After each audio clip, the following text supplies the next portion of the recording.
Siamo sulla terrazza di San Martino, la Google Maps dei napoletani. Prima che Google inventasse Maps, infatti, intere generazioni di napoletani sono venuti sempre qui sulla terrazza a capire qual è quella cupola, qual è quel tetto, qual è quella strada.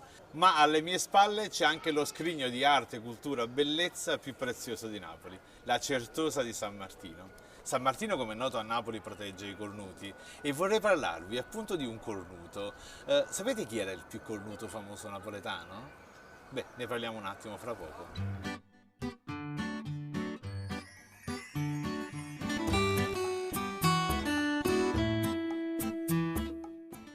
Carlo Gesualdo da Venosa, compositore di madrigali, a fine Cinquecento arriva a Napoli e va di casa qui, al Palazzo San Severo, in piazza San Domenico Maggiore. Sposa la donna più bella dell'Italia meridionale, Maria d'Avalos, ma le cose non andarono affatto bene. Di lì a poco, infatti, Maria d'Avalos conobbe Fabrizio Carafa, che abitava proprio qua su Spaccanapoli, a Palazzo Carafa, quel palazzo meraviglioso, quello che ha quegli spegnifiaccola di Piperno bellissimi. Fra i due nasce un amore irrefrenabile, incontenibile. Tutta la città sapeva, tutta la città murmuliava, tranne che il povero Carlo Gesualdo, che continuava ignaro a comporre i suoi madrigali. Perché diciamo la verità, se uno viene a sapere una storia di corna, ma non è che uno si mette in mezzo, no, a meno che non sia un parente. E infatti un cugino cardinale si chiama Carlo Gesualdo e dice: Carletto, ma apri gli occhi, guarda che qui sul conto di tua moglie girano voci veramente infami.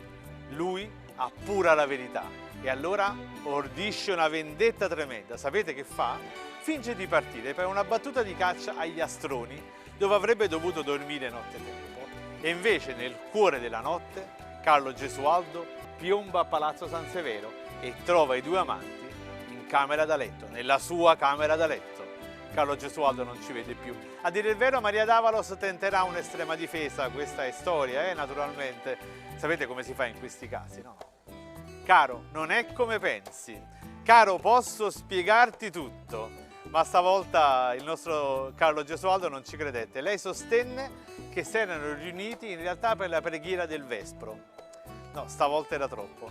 Carlo Gesualdo li fece ammazzare dai suoi sgherri, infierì con 50 coltellate sui corpi grondanti di sangue e poi mise i corpi grondanti, mutilati, qui, all'esterno di Palazzo San Severo, affinché tutta Napoli sapesse che l'onore di Carlo Gesualdo era stato lavato con il sangue.